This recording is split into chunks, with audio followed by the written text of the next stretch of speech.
आप सभी का स्वागत है आपका अपना क्लास मैजिकल क्लास 2.0 में।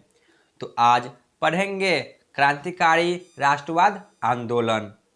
तो क्रांतिकारी राष्ट्रवाद आंदोलन में जितने भी आंदोलन हुए थे उन सभी को आज कवर करेंगे। तो चाहे आप किसी भी एग्जाम की तैयारी कर रहे हैं, आपको यहाँ से 1 से 2 प्रश्न देखने को जरूर मिलेंगे। तो इसे आप कहानी की तरह समझें, जिसे आपको अच्छी तरह से याद हो जाएगा और आप जल्दी भूल भी नहीं पाएंगे। तो चलिए क्लास को शुरू करते हैं। असहयोग आंदोलन 1922 में चौरा चौरी कांड के बाद गांधी जी के द्वारा समाप्त कर दिया गया। जो असहयोग आंदोलन 1920 में प्रारंभ हुआ था, तो उसी दौरान चौरा चौरी कांड 1922 ईस्वी में हो जाती है, जिसके बाद गांधी जी ने असहयोग आंदोलन को समाप्त कर दिया। इस आंदोलन को समाप्त करने के बाद जो बड़े नेता थे, इन्होंने गांधी जी का आलोचना करना प्रारंभ कर दिया। जो भी उस समय बड़ा नेता थे, यह सभी गांधी जी की आलोचना करना प्रारंभ कर दिए, क्योंकि जो असहयोग आंदोलन था यह पूरे देश में चल रहा था और गांधी जी ने इसे बंद कर दिया। तो इन सभी नेताओं का कहना था कि यदि चौरा चौरी कांड उत्तर प्रदेश के गोरखपुर जिले में हुआ है, तो सिर्फ वही यह असहयोग आंदोलन बंद होना चाहिए। लेकिन गांधी जी ने इसे पूरे देश में बंद करने की घोषणा कर दी। इसी बात से इनकी आलोचना होने लगी।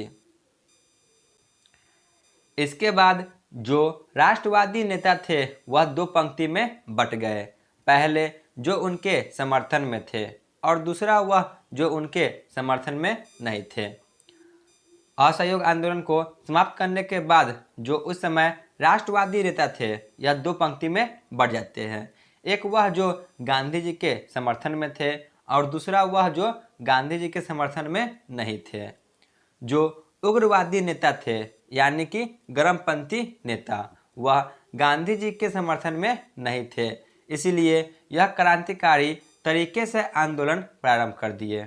जो उस समय गर्मपंथी नेता थे, यानी कि गर्म विचारधारा के, तो यह गांधी जी के समर्थन में नहीं थे, इसीलिए इन्होंने क्रांतिकारी तरीके से आंदोलन प्रारंभ करना शुरू कर दिया।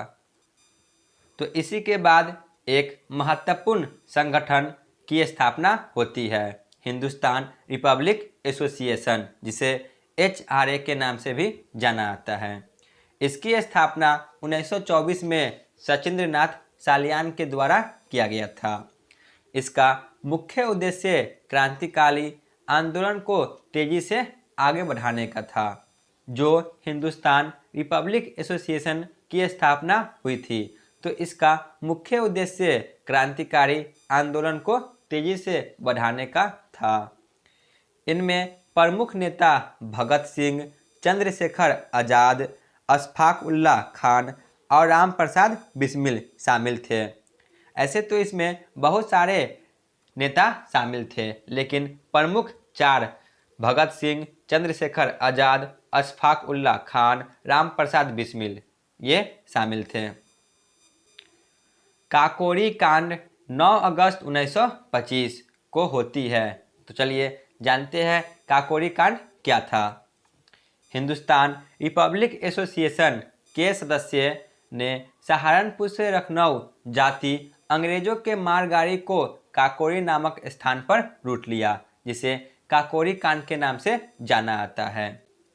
काकोरी षड्यंत्र कांड में 29 लोगों पर मुकदमा चलाया गया। जो यह कांड हुआ था, तो इस पर 29 लोगों की मुकदमा चलाया गया था, जिसमें राम प्रसाद बिस्मिल, अशफाक उल्लाह खान, रोशन लाल, राजेंद्र राहेरी को गिरफ्तार कर लिया जाता है और उन्हें फांसी दे दी जाती है।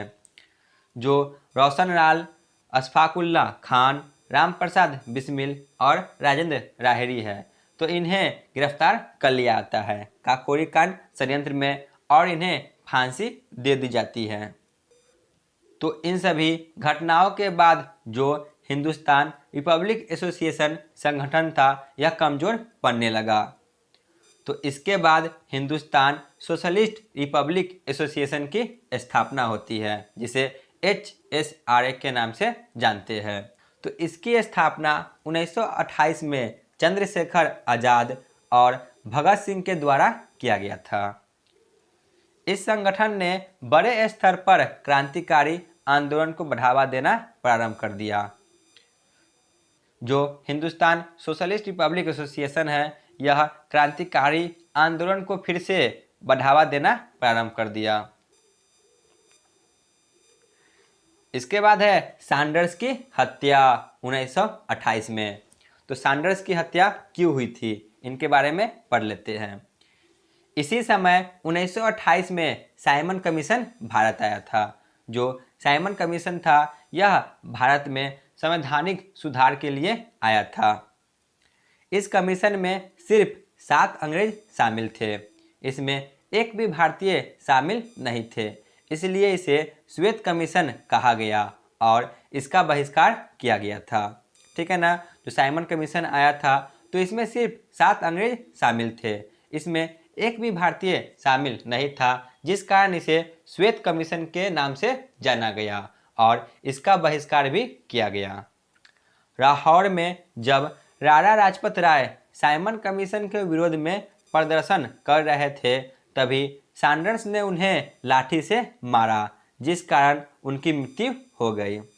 जब साइमन कमीशन लाहौर पहुंचते हैं, तो वहां इनका विरोध किया जा रहा था और इस विरोध में लाला लाजपत राय भी शामिल थे। तो उसी दौरान सैंडर्स ने इन्हें लाठी से मारा, जिस कारण इनकी मृत्यु हो जाती है। हिंदुस्तान सोशलिस्ट रिपब्लिक एसोसिएशन के सदस्य भगत सिंह और राजगुरु ने मिलकर लाहौर में सैंडर्स की हत्या कर दी। जो इस संगठन के सदस्य थे, भगत सिंह और राजगुरु, तो ये दोनों मिलकर इनकी हत्या कर देते हैं लाहौर में। इस षड्यंत्र में चंद्रशेखर आज़ाद और सुखदेव भी शामिल थे। इस घटना के बाद ब्रिटिश सेना ने आम नागरिकों को परेशान करना शुरू कर दिया। ब्रिटिश सेना आम नागरिकों से भगत सिंह, राजगुरु और सुखदेव का पता पूछने लगे, लेकिन यह सभी कहीं पर छुप गए थे। जो सैंडर्स की हत्या भगत सिंह, राजगुरु, सुखदेव और चंद्रशेखर ने मिलकर किया था। तो इन घटना के बाद जो ब्रिटिश सेना थे, यह इन्हें ढूंढना प्रारंभ कर देते हैं और आम नागरिकों को परेशान करना शुरू कर देते हैं। तो आगे क्या होता है? इसके बाद है सेंट्रल लेजिस्लेटिव असेंबली बम कांड 8 अप्रैल 1929 को। भगत सिंह और बटुकेश्वर दत्त द्वारा दिल्ली की केंद्रीय असेंबली में खाली कुर्सियों पर बम फेंके गए और कुछ पर्चे भी फेंका गया था। दिल्ली की केंद्रीय असेंबली में खाली कुर्सी पर बम फेंका गया था भगत सिंह और बटुकेश्वर दत्त के द्वारा, और इन सभी के साथ कुछ पर्चे भी फेंका गया था। इन पर्चों पर लिखा गया था कि हम बहरे कानों को कुछ सुनाना चाहते हैं। वास्तव में यह बताना चाहते थे कि आम नागरिकों का दोष नहीं है और यह जो आप कर रहे हैं यह गलत है। ठीक है ना। जो सेंट्रल लेजिस्लेटिव असेंबली बम कांड है, यह 8 अप्रैल 1929 को हुई थी। तो दिल्ली की केंद्रीय असेंबली में खाली कुर्सियों पर भगत सिंह और बटुकेश्वर दत्त के द्वारा बम फेंके गए और कुछ पर्चे भी इनके साथ फेंके गए थे। इन पर लिखा था कि हम बहरे कानों को कुछ सुनाना चाहते हैं। वास्तव में इनका कहना था कि जो आम नागरिक है, इनका किसी भी प्रकार का दोष नहीं है, तो आप जो इन्हें परेशान कर रहे हैं यह गलत है। इसके बाद इन्हें पकड़ लिया गया। इन्होंने तो खाली कुर्सी पर बम फेंका था, परंतु उन्हें इसके लिए मुकदमा नहीं चलाया गया, बल्कि उन पर लाहौर षड्यंत्र यानी कि सैंडर्स की हत्या के लिए मुकदमा चलाया गया था।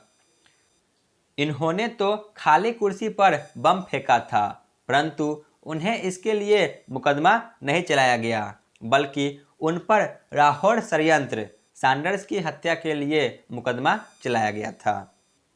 इसके बाद जेल में ही जतिन दास भूख हड़ताल पर चले गए और 64वें दिन इनकी मृत्यु हो जाती है। इन सभी घटनाओं के बाद जो क्रांतिकारी नेता थे जतिन दास, यह भूख हड़ताल पर चले जाते हैं और 64वें दिन इनकी मृत्यु हो जाती है। चंद्रशेखर आज़ाद इलाहाबाद के ऑर्फेड पार्क में पुलिस के साथ हुए एक मुठभेड़ में उनकी मृत्यु हो गई। जो चंद्रशेखर आज़ाद थे तो इनकी मृत्यु ऑर्फेड पार्क में पुलिस के साथ मुठभेड़ में हो जाती है। इसके बाद है लाहौर षड्यंत्र मुकदमा 1929 में चलाई गई। तो इसी के तहत 23 मार्च 1931 को भगत सिंह, सुखदेव और राजगुरु को फांसी दे दी गई। जो 3 महत्वपूर्ण क्रांतिकारी थे इन्हें फांसी दे दी जाती है। डेट आपको याद रखना है क्योंकि आपसे बार बार डेट पूछे जाते हैं। 23 मार्च 1931 को भगत सिंह, सुखदेव और राजगुरु को फांसी दे दी जाती है। इन्हें लाहौर षड्यंत्र मुकदमा के द्वारा फांसी दे दी जाती है। इसके बाद है चटगांव आर्मरी रेड, शस्त्रागार लूट। इनके बारे में पढ़ लेते हैं। चटगांव उस समय बंगाल में शामिल था। जो चटगांव नामक स्थान है तो यह उस समय बंगाल में शामिल था। वर्तमान में चटगांव बांग्लादेश में स्थित है। जो चटगांव नामक स्थान है तो यह वर्तमान में बांग्लादेश में स्थित है। यह घटना 1930 में सूर्य सेन, जिन्हें मास्टर दा के नाम से जाना जाता है, तो इनके नेतृत्व में किया गया था। इन्होंने एक अपनी सेना का गठन किया और उन्हें ब्रिटिश ड्रेस पहनाकर भेजा और चटगांव में जो शस्त्रागार ब्रिटिश का था उसे लूट लिया गया। इसी को चटगांव आर्मरी रेड के नाम से जाना जाता है। यानी कि जो सूर्य सेन मास्टर दा है यह अपनी एक सेना को तैयार करते हैं और उन सभी को ब्रिटिश का ड्रेस पहनाकर जो अंग्रेजों का शस्त्रागार चटगांव में स्थित था तो इन्हें वहां छुपके से भेजा गया और जितने भी शस्त्र थे उन सभी को लूट लिया गया। इसी को चटगांव आर्मरी रेड के नाम से जाना जाता है।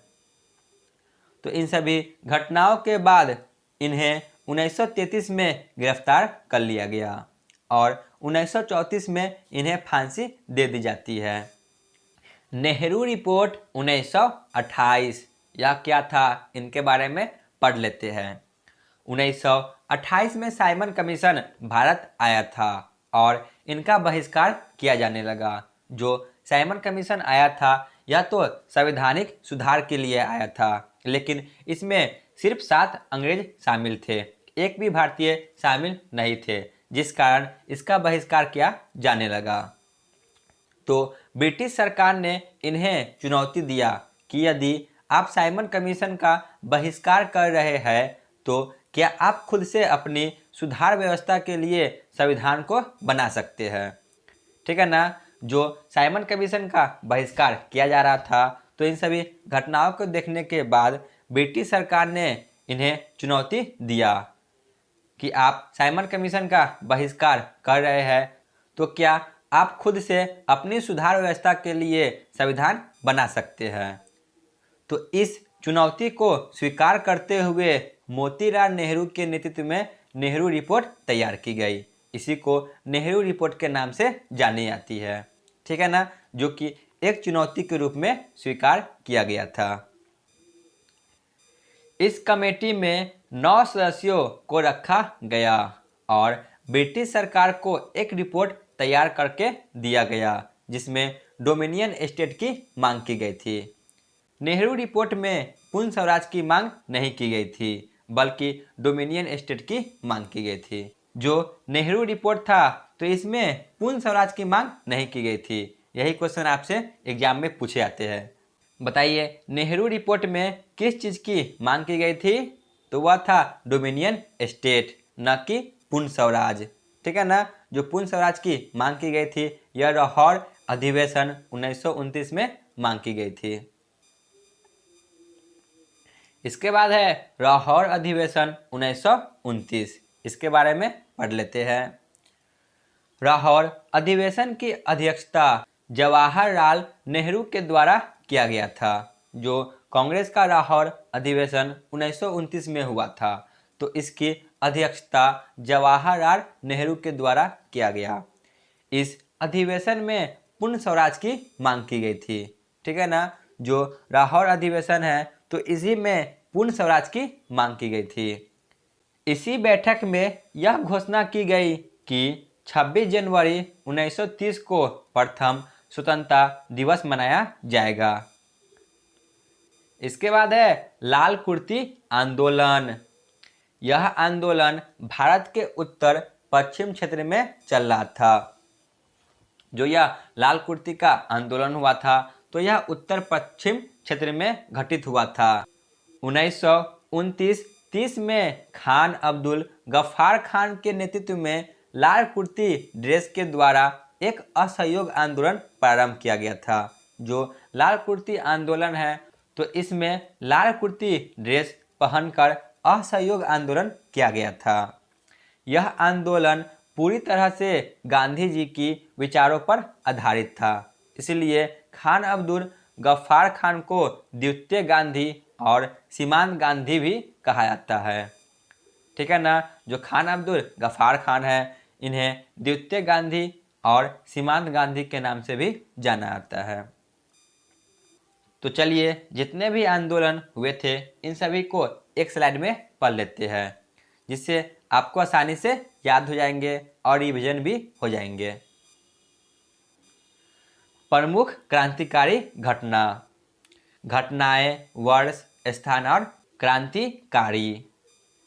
एमहर्स्ट और कमिश्नर लैंड की हत्या, जो कि 1897 में घटित हुई थी, यह पुणे में हुआ था और इसके क्रांतिकारी नेता थे चापेकर बंधु।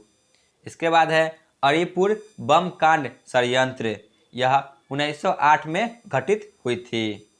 यह मुजफ्फरपुर में हुआ था और इसमें क्रांतिकारी नेता थे खुदीराम बोस और प्रफुल्ल चाकी। इसके बाद है दिल्ली बम कांड, यह 1912 में हुआ था, जो कि दिल्ली में हुआ था और इसमें क्रांतिकारी नेता थे बसंत कुमार और रासबिहारी घोष। इसके बाद है काकोरी ट्रेन डकैती, यह 1925 में हुआ था, जो कि काकोरी यूपी में घटित हुआ था। इसके प्रमुख क्रांतिकारी नेता राम प्रसाद बिस्मिल थे। इसके बाद है सैंडर्स हत्याकांड, जो कि 1928 में हुई थी लाहौर, जो कि वर्तमान में पाकिस्तान में स्थित है। तो इसमें क्रांतिकारी नेता भगत सिंह थे। इसके बाद है शस्त्रागार डकैत कांड, जिसे चटगांव आर्मरी रेड के नाम से भी जाना जाता है। तो यह घटना 1930 में हुई थी, जो कि चटगांव में हुआ था। वर्तमान में यह बांग्लादेश में स्थित है। तो इसके क्रांतिकारी नेता थे सूर्य सेन, जिन्हें मास्टर दा के नाम से भी जाना जाता है। इसके बाद है जनरल डायर की हत्याकांड 1940 में हुआ था, जो कि लंदन में ही किया गया था और इसके प्रमुख क्रांतिकारी नेता उधम सिंह थे।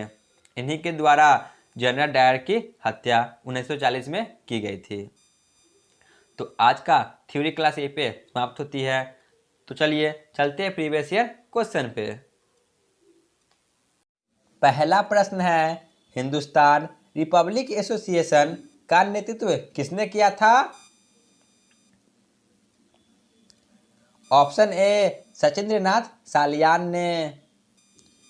क्वेश्चन नंबर 2, काकोरी कांड कब घटित हुआ था? ऑप्शन बी 9 अगस्त 1925 में। क्वेश्चन नंबर 3, काकोरी कांड में किन्हें फांसी दिया गया था? ऑप्शन डी इनमें से सभी, राम प्रसाद बिस्मिल, अशफाक उल्लाह खान, राजेंद्र राहेरी, इन सभी को फांसी दिया गया था। क्वेश्चन नंबर 4, साइमन कमीशन के विरोध में किस नेता की मृत्यु लाहौर में हो गई? ये बीपीएससी ट्रे 1.0 में पूछा गया प्रश्न है। तो वह थे option D Lala Lajpat Rai. Question number 5, Sanders की हत्या किनके द्वारा किया गया था? ऑप्शन सी यह दोनों यानी कि भगत सिंह और राजगुरु के द्वारा। क्वेश्चन नंबर 6, भगत सिंह, सुखदेव और राजगुरु को कब फांसी दी गई? ऑप्शन सी 23 मार्च 1931 में। Question number 7, Chittagong armoury raid का नेतृत्व किसने किया था? ऑप्शन डी सूर्य सेन, जिन्हें मास्टर डा के नाम से भी जाना जाता है। क्वेश्चन नंबर 8, नेहरू रिपोर्ट किनके द्वारा तैयार किया गया था? ऑप्शन ए मोतीलाल नेहरू के द्वारा। तो चलिए चलते आज के अंतिम प्रश्न पे। क्वेश्चन नंबर 9, किस अधिवेशन में पूर्ण स्वराज की मांग की गई थी? ऑप्शन बी लाहौर अधिवेशन 1929 में। तो आज का क्लास यहीं पे समाप्त होती है। आप लोग कमेंट में जरूर बताएं कि आपको ये क्लास कैसा लगा। धन्यवाद।